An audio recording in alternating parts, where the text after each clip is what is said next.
அன்புள்ள ஜெம் தொலைக்காட்சி நேயர்களே வணக்கம். இன்று 9/5/2024 சித்திரை மாதம் 26ஆம் தேதி வியாழக்கிழமை.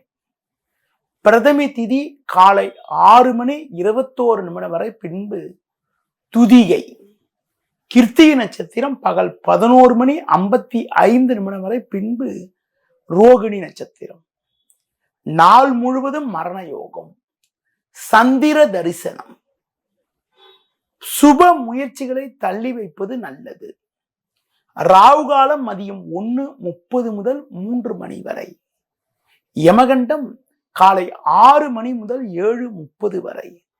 சுப வரைகள் காலை 9 மணி முதல் 11 மணி வரை, மதியம் 1 மணி முதல் 1:30 வரை, மாலை 4 மணி முதல் 6 மணி வரை, இரவு 8 மணி முதல் 9 மணி வரை.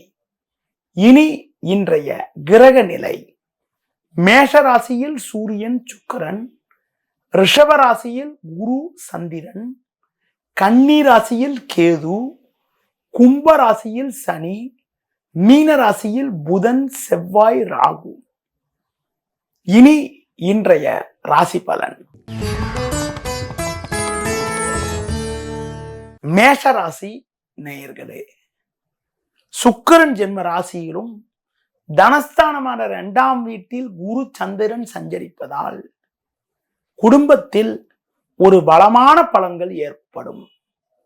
எடுத்த காரியத்தை குறித்த நேரத்தில் செய்து முடிக்கக்கூடிய ஒரு வாய்ப்புகள் உண்டு. மங்களகரமான சுபகாரியங்கள் கைகூடக்கூடிய ஒரு வாய்ப்புகள் உங்களுக்கு இருக்கிறது. கடந்த கால பிரச்சனைகள் எல்லாம் தற்போது விலகி ஏற்ற மிகுந்த பலன்களை அடையக்கூடிய ஒரு வாய்ப்புகள் உங்களுக்கு இருக்கிறது. பிறருக்கு தந்த வாக்குறுதிகளை எளிதில் நிறைவேற்றக்கூடிய ஒரு பலம் உண்டாகும். தொழில் ரீதியாக நல்ல லாபத்தை ஈட்டக்கூடிய ஒரு வாய்ப்புகள் உங்களுக்கு உண்டு. உத்தியோகத்தில் இருப்பவர்களுக்கு ஒரு சில சாதகமான பலன்கள் கிடைக்கக்கூடிய ஒரு அமைப்பானது இன்றைய நாளில் இருக்கிறது. மேலும் வளமான பலன்களை இன்றைய நாளில் நீங்கள் அடைவதற்கு கால பைரவரை வழிபாடு செய்வது மிக மிக சிறப்பு. ரிஷப ராசி நேயர்களே, உங்கள் ராசியில் சந்திரனானவர் அமைய பெற்று லாபஸ்தானமான 11ஆம் வீட்டில் புதன் செவ்வாய் ராகு போன்ற கிரகங்கள் சஞ்சரிப்பதால் உங்கள் செயல்களுக்கு நல்ல ஆதரவு கிடைக்கும். எடுத்த பணியை குறித்த நேரத்தில் செய்து முடிக்கக்கூடிய ஒரு வாய்ப்புகள் உண்டு. பண வரவுகள் மிக மிக சிறப்பாக இருக்கும். கொடுத்த வாக்குறுதிகளை எளிதில் காப்பாற்றுவீர்கள். நல்ல நட்புகள் உங்களை நாடி வரும். நண்பர்கள் மூலமாக ஒரு சில சாதகமான பலன்களை பெறுவீர்கள். கொடுக்கல் வாங்கல் விஷயத்தில் சற்று கவனத்தோடு இருந்தால் ஒரு சில வளமான பலன்களை அடையக்கூடிய ஒரு வாய்ப்புகள் உங்களுக்கு உண்டு. தொழில் ரீதியாக பார்க்கின்ற பொழுது சின்ன சின்ன நெருக்கடி இருந்தாலும் அனுகூலமான பலன்களை அடையக்கூடிய ஒரு வாய்ப்புகள் உங்களுக்கு உண்டு. வேலைக்கு செல்பவர்களுக்கு ஒரு சில சாதகமான பலன்கள் கிடைக்கக்கூடிய ஒரு வாய்ப்புகள் இன்றைய நாளில் இருப்பதால் எதிலும் சற்று கவனத்தோடு இருந்தால் ஏற்ற மிகுந்த பலன்களை அடையலாம். இன்றைய நாளில் ஒரு வளமான பலன்களை நீங்கள் அடைவதற்கு அஷ்டலட்சுமி வழிபாடு மேற்கொள்வது மிக மிக சிறப்பு. மிதுன ராசி நேயர்களே, புதனின் ஆதிக்கத்தில் பிறந்த உங்களுக்கு ராசிக்கதிபதி புதன் செவ்வாய் ராகு சேர்க்கப்பெற்று தொழில் ஸ்தானமான 10ஆம் வீட்டில் சஞ்சரிப்பதும் லாபஸ்தானமான 11ஆம் வீட்டில் சூரியன் சுக்கிரன் சஞ்சரிப்பதும் நல்ல அமைப்பாகும். இதன் காரணமாக ஒரு ஏற்ற மிகுந்த பலன்களை அடையக்கூடிய ஒரு வாய்ப்பு இருக்கிறது என்றாலும் சந்திரனானவர் 12ஆம் வீட்டில் சஞ்சரிப்பதால் பண விஷயத்தில் சற்று சிக்கனத்தோடு இருப்பது நல்லது. முடிந்தவரை கொடுக்கல் வாங்கல் விஷயத்தில் சற்று கவனமாக இருக்க வேண்டும். தொழில் வியாபாரத்தில் நல்ல லாபங்கள் கிடைக்கும் என்றாலும் உங்களுக்கு வேலையாட்களால் சின்ன சின்ன பிரச்சனைகள் உண்டாகலாம். உத்தியோக ரீதியாக பார்க்கின்ற பொழுது வேலை பளு சற்று கூடுதலாக இருக்கும். எந்த ஒரு விஷயத்திலும் சற்று சிக்கனத்தோடு கவனத்தோடு இருந்தால் அனுகூலங்களை அடைய முடியும். தொழில் தொடர்பான விஷயங்களை வெளிநபர்களிடம் பேசாமல் இருந்தால் அனுகூலமான பலன்களை அடையக்கூடிய ஒரு வாய்ப்புகள் உங்களுக்கு உண்டு. அடுத்து குறிப்பாக குடும்ப விஷயங்களை வெளிநபர்களிடம் பேசாமல் இருப்பது உத்தமம். இன்றைய நாளில் அனுகூல பலன்களை அடைவதற்கு பெருமாள் வழிபாடு மேற்கொள்வது மிக மிக சிறப்பு. கடக ராசி நேயர்களே, உங்கள் ராசிக்கு லாபஸ்தானமான 11ஆம் வீட்டில் குரு சந்திரன் சஞ்சரிப்பது நல்ல அமைப்பாகும். இதன் காரணமாக ஒரு வளமான பலன்களை அடையக்கூடிய ஒரு வாய்ப்புகள் உங்களுக்கு உண்டு. அது மட்டும் இல்லாமல் தொழில் ஸ்தானமான 10ஆம் வீட்டில் சூரியன் சுக்கிரன் சஞ்சரிப்பதால் நல்ல வாய்ப்புகள் உங்களுக்கு கிடைக்கும். நண்பர்கள் மூலமாக ஒரு ஏற்ற மிகுந்த பலன்களை அடையக்கூடிய ஒரு அதிர்ஷ்டங்கள் உங்களுக்கு உண்டு. இருக்கக்கூடிய இடத்தில் உங்களுடைய மதிப்பும் மரியாதையும் அதிகரிக்கும். தொழில் ரீதியாக நல்ல வளர்ச்சி கிடைக்கும். வேலையாட்களை நம்பாமல் எதிலும் நீங்கள் நேரடியாக தலையிட்டு செயல்பட்டால் ஒரு வளமான பலன்களை அடையக்கூடிய ஒரு வாய்ப்புகள் உங்களுக்கு உண்டு. உத்தியோகத்தில் இருப்பவர்களுக்கு ஒரு சில சாதகமான பலன்கள் கிடைக்கக்கூடிய ஒரு நாளாக இன்றைய நாள் இருக்கும். மேலும் வளமான பலன்களை இன்றைய நாளில் நீங்கள் அடைவதற்கு ஆஞ்சநேய வழிபாடு மேற்கொள்வது மிக மிக சிறப்பு. சிம்ம ராசி நேயர்களே, ராசிக்கதிபதி சூரியன் உச்சம் பெற்று 9ஆம் வீட்டில் சுக்கிரன் சேர்க்கப்பெற்று சஞ்சரிப்பதும் தொழில் ஸ்தானமான 10ஆம் வீட்டில் சந்திரன் சஞ்சரிப்பதும் சிறப்பான அமைப்பாகும். இதன் காரணமாக ஒரு வளமான பலன்களை அடையக்கூடிய ஒரு வாய்ப்புகள் உங்களுக்கு உண்டு. உங்கள் செயல்களுக்கு நல்ல ஆதரவு கிடைக்கும். தொழில் ரீதியாக ஒரு நல்ல வளர்ச்சியினை அடையக்கூடிய ஒரு வாய்ப்புகள் உங்களுக்கு உண்டு. கடந்த கால பிரச்சனைகள் எல்லாம் தற்போது விலகி ஏற்ற மிகுந்த பலன்களை பெறுவீர்கள். கொடுத்த வாக்குறுதிகளை எளிதில் காப்பாற்றக்கூடிய ஒரு பலமும் வலிமையும் உண்டாகும். பண வரவுகள் மிக மிக சிறப்பாக இருக்கும். நண்பர்கள் மூலமாக ஒரு சில அனுகூலமான பலன்களை அடையக்கூடிய ஒரு வாய்ப்புகள் உண்டு. சனி 7ல் இருப்பதால் கணவன் மனைவியிடையே சற்று விட்டு கொடுத்து செல்வது நல்லது. உங்கள் ராசிக்கு 8ஆம் வீட்டில் செவ்வாய் ராகு சஞ்சரிப்பதால் முன்கோபத்தை குறைத்துக் கொள்வது, வண்டி வாகனங்களில் செல்கின்ற பொழுது பொறுமையை கடைபிடிப்பது மிக மிக நல்லது. இன்றைய நாளில் ஒரு வளமான பலன்களை நீங்கள் அடைவதற்கு முருக வழிபாடு மேற்கொள்வது மிக மிக சிறப்பு. கன்னி ராசி நேயர்களே, உங்கள் ராசிக்கு பாக்கியஸ்தானமான 9ஆம் வீட்டில் குரு சந்திரன் சேர்க்கப்பெற்று சஞ்சரிப்பது அற்புதமான அமைப்பாகும். இதன் காரணமாக ஒரு வளமான பலன்களை அடையக்கூடிய ஒரு வாய்ப்புகள் உங்களுக்கு உண்டு. எடுத்த பணியை சிறப்பாக செய்து முடிக்கக்கூடிய ஒரு பலம் உண்டாகும். கொடுத்த வாக்குறுதிகளை எளிதில் காப்பாற்றுவீர்கள். நல்ல வாய்ப்புகள் உங்களுக்கு கிடைக்கும். நண்பர்கள் மூலமாக ஒரு வளமான பலன்களை அடையக்கூடிய ஒரு வாய்ப்புகள் உங்களுக்கு உண்டு. கடந்த கால பிரச்சனைகள், குறிப்பாக கடந்த 2 நாட்களாக இருந்த குழப்பங்கள் எல்லாம் தற்போது விலகி மன நிம்மதி ஏற்படும். தொழில் வியாபாரத்தில் ஒரு சில சாதகமான பலன்களை அடையக்கூடிய வாய்ப்புகள் உங்களுக்கு உண்டு.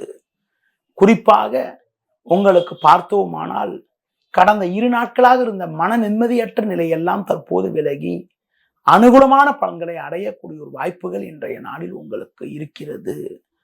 குறிப்பாக பண வரவுகள் சாதகமாக இருக்கும். உத்தியோகத்தில் இருப்பவர்களுக்கு ஒரு சில சாதகமான பலன்கள் கிடைக்கக்கூடிய ஒரு வாய்ப்புகள் இன்றைய நாளில் உண்டு. மேலும் வளமான பலன்களை இன்றைய நாளில் நீங்கள் பெறுவதற்கு சிவன் ஸ்தலங்களுக்கு சென்று வருவது மிக மிக சிறப்பு. துலா ராசி நேயர்களே, சுக்கிரனின் ஆதிக்கத்தில் பிறந்த உங்களுக்கு ராசிக்கதிபதி சுக்கிரன் 7ல் அமைய பெற்று நல்ல சிறப்பாக இருப்பது நல்ல அமைப்பு என்றாலும் இன்றைய நாளில் சந்திரனானவர் உங்கள் ராசிக்கு 8ஆம் வீட்டில் அமைய பெற்று சந்திராஷ்டிரம் இருப்பதால் எதிலும் சற்று பொறுமையோடு இருக்க வேண்டும். அலைச்சல்கள் அதிகரிக்கும். சுலபமாக முடிய வேண்டிய விஷயங்கள் சற்று தாமதமாகும். பேச்சில் சற்று பொறுமையோடு இருக்க வேண்டும். தொழில் ரீதியாக தேவையில்லாத நிம்மதி குறைவுகள் ஏற்படும். உத்தியோகத்தில் இருப்பவர்களுக்கு வேலை பளு சற்று கூடுதலாக இருக்கும். நீங்கள் நினைப்பது ஒன்று நடப்பது ஒன்றாக இருக்கும். எளிதில் முடிய வேண்டிய விஷயங்கள் சற்று தாமதமாகும். உடனிருப்பவர்களே உங்களுக்கு இடையூறுகளை ஏற்படுத்துவார்கள். அதனால் எதிலும் சற்று பொறுமையோடு நிதானத்தோடு இருப்பது மிக மிக நல்லது. இன்றைய நாளில் நீங்கள் குறிப்பாக எந்த ஒரு விஷயத்திலும் சற்று சிந்தித்து செயல்பட்டால் ஒரு சில அனுகூலமான பலன்களை அடையக்கூடிய ஒரு வாய்ப்புகள் இன்றைய நாளில் உங்களுக்கு உண்டு. குறிப்பாக புதிய முயற்சிகளை தள்ளி வைப்பது நல்லது. இன்றைய நாளில் வீண் பிரச்சனைகளிலிருந்து தப்பிப்பதற்கு பெருமாள் வழிபாடு மேற்கொள்வது மிக மிக சிறப்பு. விருச்சிக ராசி நேயர்களே, உங்கள் ராசிக்கு சமசப்தமஸ்தானமான 7ஆம் வீட்டில் சந்திரனானவர் சஞ்சரிப்பதால் நல்ல வாய்ப்புகள் உங்களுக்கு கிடைக்கும். எடுத்த காரியத்தை குறித்த நேரத்தில் செய்து முடிக்கக்கூடிய ஒரு பலம் உண்டாகும். பண வரவுகள் மிக மிக சிறப்பாக இருக்கும். கொடுத்த வாக்குறுதிகளை எளிதில் காப்பாற்றுவீர்கள். நண்பர்கள் மூலமாக ஒரு சில வளமான பலன்களை அடையக்கூடிய ஒரு வாய்ப்புகள் உங்களுக்கு உண்டு. தொழில் ரீதியாக பார்க்கின்ற பொழுது கடந்த கால பிரச்சனைகள் எல்லாம் தற்போது விலகி ஏற்ற மிகுந்த பலன்களை அடையக்கூடிய ஒரு வாய்ப்புகள் உங்களுக்கு உண்டு. உடனிருப்பவர்கள் உங்களுக்கு உறுதுணையாக இருப்பார்கள். தொழில் வளர்ச்சிக்காக நீங்கள் எதிர்பார்த்த பண உதவிகள் கிடைத்து தொழிலை அபிவிருத்தி செய்யக்கூடிய ஒரு வாய்ப்புகள் ஏற்படும். உத்தியோகத்தில் இருப்பவர்களுக்கு வேலை பளு சற்று கூடுதலாக இருக்கும். அதன் காரணமாக ஒரு சில வளமான பலன்களை அடையக்கூடிய ஒரு வாய்ப்புகள் உங்களுக்கு உண்டு. அடுத்து குறிப்பாக புதிய பொருட்களை வாங்கக்கூடிய ஒரு வாய்ப்புகள் உண்டு. ஒரு சிலருக்கு உடன் பிறந்தவர்கள் மூலமாக சின்ன சின்ன கருத்து வேறுபாடுகள் ஏற்படலாம் என்பதால் உடனிருப்பவர்களிடம் பேசுகின்ற பொழுது உடன் பிறந்தவர்களிடம் பேசுகின்ற பொழுது சற்று பொறுமையோடு நிதானத்தோடு இருப்பது மிக மிக நல்லது. மேலும் வளமான பலன்களை நீங்கள் அடைவதற்கு குறிப்பாக துர்க்கை அம்மனுக்கு தீபம் ஏற்றுவது மிக மிக சிறப்பு. தனுசு ராசி நேயர்களே, உங்கள் ராசிக்கு ருணரோகஸ்தானம் என வர்ணிக்கப்படக்கூடிய 6ஆம் வீட்டில் சந்திரனானவர் சஞ்சரிப்பது நல்ல அமைப்பாகும். இதன் காரணமாக ஒரு சில வளமான பலன்களை அடையக்கூடிய ஒரு வாய்ப்புகள் உங்களுக்கு உண்டு. எடுத்த காரியத்தை குறித்த நேரத்தில் செய்து முடிக்கக்கூடிய ஒரு பலம் உண்டாகும். பண வரவுகள் மிக மிக சிறப்பாக இருக்கும். கொடுத்த வாக்குறுதிகளை எளிதில் காப்பாற்றுவீர்கள். நல்ல வாய்ப்புகள் உங்களுக்கு கிடைக்கும். நண்பர்கள் மூலமாக ஒரு சில அனுகூலமான பலன்களை பெறுவீர்கள். தொழில் ரீதியாக ஒரு சில வளர்ச்சியினை அடையக்கூடிய ஒரு வாய்ப்புகள் உங்களுக்கு உண்டு. உங்களுக்கு இருந்த மறைமுக பிரச்சனைகள் எல்லாம் தற்போது விலகி அனுகூலமான பலன்கள் ஏற்படும். உத்தியோக ரீதியாக பார்க்கின்ற பொழுது உங்களுக்கு ஒரு சில சாதகமான பலன்கள் கிடைக்கக்கூடிய ஒரு வாய்ப்புகள் இன்றைய நாளில் உண்டு. அதிகாரிகள் ஆதரவு மிக மிக சிறப்பாக இருக்கும். அதன் காரணமாக ஒரு அனுகூலமான பலன்களை அடையக்கூடிய ஒரு வாய்ப்புகள் உங்களுக்கு உண்டு. மேலும் வளமான பலன்களை இன்றைய நாளில் நீங்கள் அடைவதற்கு குறிப்பாக சிவா விஷ்ணு ஸ்தலங்களுக்கு சென்று வருவது மிக மிக சிறப்பு. மகர ராசி நேயர்களே, உங்கள் ராசிக்கு பஞ்சமஸ்தானமான 5ஆம் வீட்டில் சந்திரன் குரு சஞ்சரிப்பது நல்ல அமைப்பாகும். அது மட்டுமில்லாமல் 3ஆம் வீட்டில் செவ்வாய் ராகுவும் 4இல் சுக்கிரனும் சஞ்சரிப்பதால் உங்கள் செயல்களுக்கு நல்ல ஆதரவு கிடைக்கும். கொடுத்த வாக்குறுதிகளை எளிதில் காப்பாற்றுவீர்கள். எடுத்த காரியத்தை குறித்த நேரத்தில் செய்து முடிக்கக்கூடிய ஒரு பலம் உண்டாகும். தொழில் ரீதியாக ஒரு நல்ல வளர்ச்சியினை அடையக்கூடிய ஒரு வாய்ப்புகள் உண்டு. நண்பர்கள் மூலமாக ஒரு வளமான பலன்கள் கிடைக்கும். பண வரவுகள் மிக மிக சிறப்பாக இருந்து ஏற்ற மிகுந்த பலன்களை பெறுவீர்கள். தொழிலில் பார்க்கின்ற பொழுது புதிய யுக்திகளை பயன்படுத்தி ஏற்ற மிகுந்த பலன்களை அடையக்கூடிய ஒரு வாய்ப்புகள் உங்களுக்கு உண்டு. வேலைக்கு செல்பவர்களுக்கு பணியில் ஒரு சில சாதகமான பலன்கள் கிடைக்கக்கூடிய ஒரு வாய்ப்புகள் இன்றைய நாளில் இருக்கிறது. புதிய பொருட்கள் வாங்கக்கூடிய ஒரு வாய்ப்புகள் ஏற்படும். குடும்பத்தில் இருந்து வந்த சின்ன சின்ன கருத்து வேறுபாடுகள் எல்லாம் தற்போது விலகி அனுகூலமான பலன்களை அடையக்கூடிய ஒரு வாய்ப்புகள் உங்களுக்கு உண்டு. மேலும் வளமான பலன்களை நீங்கள் அடைவதற்கு கால பைரவரை வழிபாடு செய்வது மிக மிக நல்லது. கும்பராசி நேயர்களே, உங்கள் ராசிக்கு 2ல் செவ்வாய் ராகு 4ல் சந்திரன் சஞ்சரிப்பதால் அலைச்சல்கள் அதிகரிக்கும். எளிதில் முடிய வேண்டிய விஷயங்கள் சற்று தாமதமாகும். எந்த ஒரு காரியத்திலும் யோசித்து செயல்பட வேண்டும். தேவையில்லாத நெருக்கடிகள் உண்டாகும். பொதுவாக பேச்சில் சற்று பொறுமையோடு இருக்க வேண்டும். குடும்பத்தில் நிம்மதி குறைவு ஏற்படலாம். பிறர் விஷயத்தில் தலையிடாமல் இருப்பது நல்லது. இருப்பதை அனுபவிக்க இடையூறுகள் ஏற்படும். தொழில் வியாபாரத்தில் தேவையில்லாத பிரச்சனைகள் ஏற்பட்டு மன நிம்மதி குறைவு உண்டாகும். உத்தியோகத்தில் இருப்பவர்களுக்கு தேவையில்லாத ஒரு சிக்கல்கள் உண்டாகும். வேலை பளு சற்று அதிகரிக்கும். உடன் வேலை செய்பவர்கள் உங்களுக்கு தேவையற்ற நெருக்கடிகளை உண்டாக்குவார்கள். அதனால் எதிலும் சற்று பொறுமையோடு நிதானத்தோடு இருப்பது மிக மிக நல்லது. மேலும் வளமான பலன்களை இன்றைய நாளில் நீங்கள் அடைவதற்கு முருக வழிபாடு மேற்கொள்வது மிக மிக நல்லது. மீன ராசி நேயர்களே, உங்கள் ராசிக்கு முயற்சி ஸ்தானம் என வர்ணிக்கப்படக்கூடிய 3ஆம் வீட்டில் சந்திரனானவர் சஞ்சரிப்பதால் எதிர்பாராத அனுகூலத்தை அடையக்கூடிய ஒரு வாய்ப்புகள் இன்றைய நாளில் உண்டு. நல்ல வாய்ப்புகள் உங்களுக்கு கிடைக்கும். நண்பர்கள் மூலமாக ஒரு சில அனுகூலங்கள் கிடைக்கும். எடுத்த பணியை குறித்த நேரத்தில் செய்து முடிக்கக்கூடிய ஒரு வாய்ப்புகள் உண்டு. தொழில் ரீதியாக புதிய யுக்திகளை பயன்படுத்தி லாபகரமான பலன்களை அடைவீர்கள். உத்தியோகத்தில் இருப்பவர்களுக்கு ஒரு சில சாதகமான பலன்கள் கிடைக்கக்கூடிய ஒரு வாய்ப்புகள் இன்றைய நாளில் உண்டு. கொடுத்த வாக்குறுதிகளை எளிதில் காப்பாற்றுவீர்கள். நண்பர்கள் மூலமாக ஒரு சில சாதகமான பலன்கள் கிடைக்கும். உங்களது முன்கோபத்தை மட்டும் சற்று குறைத்துக் கொள்வது நல்லது. தொழில் ரீதியாக புதிய யுக்திகளை பயன்படுத்தி லாபகரமான பலன்களை அடையக்கூடிய வாய்ப்புகள் உண்டு. உத்தியோகத்தில் இருப்பவர்களுக்கு ஒரு சில சாதகமான பலன்கள் கிடைக்கக்கூடிய வாய்ப்புகள் இன்றைய நாளில் உங்களுக்கு இருக்கிறது. பேச்சில் மட்டும் சற்று பொறுமையோடு இருந்தால் ஏற்ற மிகுந்த பலன்களை அடைய முடியும். குறிப்பாக முன்கோபத்தை சற்று குறைத்துக் கொள்வது மிக மிக நல்லது. மேலும் வளமான பலன்களை இன்றைய நாளில் நீங்கள் அடைவதற்கு குறிப்பாக உங்களுக்கு பார்த்தோமானால் நீங்கள் துர்க்கை அம்மனுக்கு தீபம் ஏற்றுவது மிக மிக சிறப்பு. நேயர்களே, இதுவரை இன்றைய ராசி பலனை கூறினேன். இனி ஜோதிட தகவல். ஜோதிட தகவல்ல உறவினர்கள் மூலமாக ஒரு சில வளமான பலன்களை யார் அடைவார், உற்றார் உறவினர்களிடம் பகை யாருக்கு ஏற்படுகிறது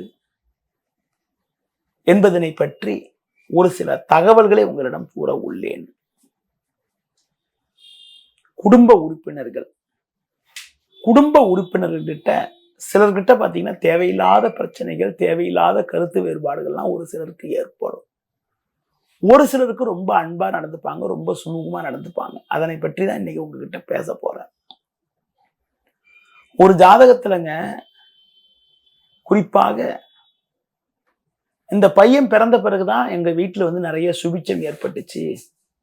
அப்பாவுக்கு தொழில் வளர்ச்சி ஏற்பட்டுச்சு, அப்பாவுக்கு நல்ல ஒரு வளர்ச்சி ஏற்பட்டுச்சு, நல்ல முன்னேற்றம் ஏற்பட்டுச்சுன்னு சொல்லுவாங்க. ஒரு சிலர் வீட்டுல என்ன பண்ணாங்கன்னா ஒரு குழந்தை பிறந்த பிறகு அப்பாவுக்கு பாதிப்பு ஏற்பட்டு போச்சு, உடம்பு பிரச்சனை ஏற்பட்டு போச்சுன்னெலாம் சொல்லுவாங்க. இது எல்லாமே ஜாதகத்துல ஒரு சில கிரக அமைப்பை பொறுத்து இருக்கிறது. ஒரு ஜாதகத்துல லக்னத்துக்கு 9ஆம் வீடு என்பது தந்தை ஸ்தானமாகும். தந்தை காரகன் என கூறக்கூடிய கிரகம் சூரியன் ஆகும். எந்த ஒரு ஜாதகத்துல சூரியன் நல்ல வலிமையா இருந்து 9ஆம் வீடு நல்ல வலிமையா இருக்குதோ, 9ஆம் அதிபதி ஆட்சி உச்சம் பெற்று சூரியன் ஆட்சி பெற்று இருப்பது ஒரு அற்புதமான அமைப்பாகும். எந்த ஒரு ஜாதகத்துல 9ஆம் அதிபதியும் சூரியனும் நல்ல பலமா இருக்கோ அந்த ஜாதகர் தந்தையுடைய தொழிலை எடுத்து செய்யறது, தந்தைக்கு உறுதுணையா இருக்கிறது. அது மட்டும் இல்லாம தந்தை ஜாதகர் பிறந்ததுக்கு அப்புறம் ஜாதகருடைய தந்தைக்கு ஒரு நல்ல வளர்ச்சி அடையக்கூடிய ஒரு வாய்ப்பை ஏற்படுத்தும். 9ஆம் அதிபதி பலம் பெறுகின்ற போது தந்தையும் நல்ல ஆரோக்கியத்தோடு இருக்கிறது. தந்தை மூலமாக ஒரு பொருளாதார அனுகூலத்தை அடையக்கூடிய ஒரு வாய்ப்புகளும் உண்டாகும். ஒரு ஜாதகத்துல 9ஆம் வீட்டுல கொடிய பாவகிரகம்னு சொல்லக்கூடிய கிரகங்களான அதாவது சுபகிரகங்கள் முதல்ல பார்த்துருவோம். குரு, சுக்கிரன், புதன், வளர்பிறை சந்திரன்லாம் இருந்தா தந்தை மூலமா கண்டிப்பா அனுகூலம் தான். அதுல ஒன்றும் மாட்டு கருத்தே கிடையாது. ஆனா 9ல சனி இருந்தாலோ 9ல ராகு இருந்தாலோ தந்தை வழி உறவினர்களும் தேவையற்ற கருத்து வேறுபாடுகள் ஏற்படும். அது போல சூரியன் பார்த்தீங்கன்றால் சுபகிரக சேர்க்கை பெற்று, குரு சேர்க்கை பெற்றோ, சுக்கிரன் சேர்க்கை பெற்றோ, புதன் சேர்க்கை பெற்றோ இருந்தால் நல்ல ஒரு வளமான பலன்கள் தான் உண்டாகும். ஒன்றும் கெடுதி கிடையாது. ஆனா 9ஆம் வீட்டுல சனி, ராகு, கேது போய் அமைய பெற்றாலும், சூரியன் போய் சனியோட நட்சத்திரம் ராகுவோட நட்சத்திரத்துல போய் இருந்தாலும், சூரியன் போய் கேதுவோட நட்சத்திரம் இருந்தாலும், சூரியன் கேதுவோட சேர்க்கை பெற்றிருந்தாலும், சூரியன் ராகு சேர்க்கை பெற்றிருந்தாலும், சூரியன் சனி சேர்க்கை பெற்றிருந்தாலும் தந்தைக்கும் மகனுக்கும் ஒற்றுமை நல்லா இருக்காது. ஒரு ஜாதகத்துல சூரியனும் சனியும் சேர்ந்திருந்தா அப்பாவுக்கும் மகனுக்கும் தேவையில்லாத கருத்து வேறுபாடு ஏற்படும். அது போல சூரியனும் ராகுவும் சேர்ந்திருந்தால் அப்பாவுக்கும் மகனுக்கும் தேவையில்லாத பகையை உண்டாக்கும். அதிலும் குறிப்பாக கேது சேர்க்கை பெற்றால் அப்பாவுக்கு கண்டத்தை உண்டாக்கும். சூரியன் என்ன டிகிரியில் இருக்காரோ, சூரியன் ஒரு 20 டிகிரியில் இருக்காருன்னா கேது 21 டிகிரி 22 டிகிரியில் இருந்தால் கடுமையான பாதிப்புகளை ஏற்படுத்துது. அதனால சூரியன் பாவகிரகங்கன்னு சொல்லக்கூடிய சனி, ராகு, கேது சேர்க்கை பெற்றோ, சனி, ராகு, கேதுவுடைய தொடர்பு, கேதுவுடைய பார்வையோடு இருந்தாலோ அவங்களுக்கு தந்தை வழியில தேவையில்லாத கருத்து வேறுபாடுகள், தேவையில்லாத பிரச்சனைகள் எல்லாம் உண்டாகுது. அதே மாதிரிதாங்க தாய், அம்மா என்ற இது ரொம்ப முக்கியமானது. பெற்றெடுத்த தாய் நல்ல ஆரோக்கியத்தோடு இருக்கணும்னா ஒருத்தர் ஜாதகத்துல சந்திரன் நல்ல பலமா இருக்கும். 4ஆம் வீடு பலமா இருக்கும். 4ஆம் வீடு என்பது தாய் ஸ்தானமாகும். தாய் காரகன் சந்திரன் ஆகும். 4ஆம் அதிபதி கேந்திர திரிகோண ஸ்தானங்கள் இருந்தாலோ, 4ஆம் வீட்டுல சுபகிரகங்கள் இருந்தாலோ தாய்க்கு நல்ல நீண்ட ஆயுள், நல்ல ஆரோக்கியம், நல்ல ஒரு வளமான பலன்கள், நல்ல ஒரு சிறப்புகள், நல்ல ஒரு முன்னேற்றங்கள்லாம் ஏற்படக்கூடிய ஒரு வாய்ப்புகள் உண்டாகும். அது போல தாய்காரகன் சந்திரன், குரு, சுக்கிரன், புதன் போன்ற கிரக சேர்க்கை பெற்றாலோ, சூரியன் சேர்க்கை பெற்றாலோ, செவ்வாய் சேர்க்கை பெற்றாலோ பெரிய கெடுதிகள் இல்லை. ஒரு நல்ல ஒரு வளமான பலன்கள் தான் உண்டாகும். எந்த ஒரு நபர் தேய்பிரையில பிறக்கிறாரோ, தேய்பிரைனா பௌர்ணமிக்கு பிறகு வரக்கூடிய நாட்கள்ல பிறந்தாலோ, அமாவாசைக்கு ரொம்ப நெருக்கத்துல பிறந்தாலோ தாயை கொஞ்சம் பலகீனப்படுத்தக்கூடிய அமைப்புன்னு சொல்லலாம். அடுத்து குறிப்பாக தாய்காரகன் சந்திரன் நீச்சம் பெற்றாலோ, சனி, ராகு, கேது சேர்க்கை பெற்றாலோ சாதகமற்ற அமைப்புன்னு சொல்லலாம். சந்திரன் சனி சேர்க்கை பெற்றாலோ, சந்திரனை சனி பார்த்தாலோ, ராகு கேது சேர்க்கை பெற்று சந்திரன் இருந்தாலோ, ராகு கேது சந்திரனை பார்த்தாலோ தாய்க்கு பாதிப்புன்னு சொல்லலாம். ஒரு ஜாதகத்துல சந்திரன் ராகு சேர்க்கை பெற்றால் அந்த ஜாதகர் தாய் ஜாதகருடைய தாய்க்கு உடல் உபாதைகளை கொடுக்கும். இந்த ஜாதகரை நினைத்து தாய் ரொம்ப கவலைப்படுறதுலாம் கூட உண்டாக்கும். அது போல சந்திரன் கேது சேர்க்கை பெற்றால் அம்மாவை பலகீனப்படுத்தக்கூடிய அமைப்பாகும். ஒரு வீட்டுல 2 பேர் 3 பேர் இருக்காங்கன்னா எந்த ஒரு ஜாதகத்துல சந்திரன் பலமா இருக்கோ அவங்க வீட்டுல போய் தாய் இருக்கிறது நல்லது. ஒரு குறிப்பிட்ட காலத்துக்கு அப்புறம் பசங்களாம் வளர்ந்து அவங்களுக்கு கல்யாணம்லாம் ஆகி அவங்க ஒரு தனித்தனி குடுத்தனமா இருந்தாங்கன்னா அந்த நேரத்துல ஒரு ஜாதகத்துல தாய்காரகன் சந்திரனும் 4ஆம் வீடும் நல்ல பலமா இருந்தா அவங்க என்ன பண்ண, யாருக்கு 4ஆம் வீடும் சந்திரனும் பலமா இருக்கோ அவங்க வீட்டுல போய் அவங்க இருந்தாங்கன்னா நல்ல ஆரோக்கியத்தோடு இருப்பாங்க. அதே ஒரு ஜாதகத்துல சந்திரன் கேது சேர்க்கை பெற்றிருக்கக்கூடிய ஜாதகருக்கும், சந்திரன் நீச்சமா இருக்கக்கூடிய ஜாதகருடைய வீட்டுல தாய் இருந்தா அவங்களுக்கு உடல் உபாதைகளை ஏற்படுத்தக்கூடிய ஒரு அமைப்பாகும். அதாவது தாய்காரகன் சந்திரன் பலகீனமா இருக்கிறவங்க அவங்க வீட்டுல போய் தாய் இருந்தால், அவங்க வீட்டுல அவங்க கூட தாய் இருந்தால் அவங்களுக்கு அந்த அம்மாவுக்கு உடம்பு சரியில்லாத நிலையே ஏற்படும். அதன் மூலமாக வீண் மருத்துவ செலவுகள், தேவையில்லாத நெருக்கடிகள், தேவையில்லாத நிம்மதி குறைவுகள்லாம் கூட ஏற்படக்கூடிய ஒரு அமைப்பெல்லாம் உண்டாகும். பொதுவா சந்திரன் கேது சேர்க்கை பெறுவது, சந்திரன் ராகு சேர்க்கை பெறுவது, சந்திரன் சனி சேர்க்கை பெறுவது ஒரு நல்ல அமைப்புன்னு என சொல்ல முடியாது. நிறைய கருத்துகள் இருக்குது. இன்னைக்கு தாய் தந்தையரை பற்றி ஒரு சில தகவல்கள் கூறினேன். எந்த ஒரு ஜாதகருக்கு எப்படிப்பட்ட அமைப்பு இருந்தால் தாய் தந்தையருக்கு நல்ல ஆரோக்கியம் உண்டாகும், நல்ல ஒரு வளமான பலன்கள் உண்டாகும் என்பதனை பற்றி ஒரு சில கருத்துக்கள் கூறினேன். நாளை உங்களிடம் பேசுகின்ற போது ஒரு புதிய தகவலும் உங்களை சந்திக்கிறேன். நன்றி, வணக்கம்.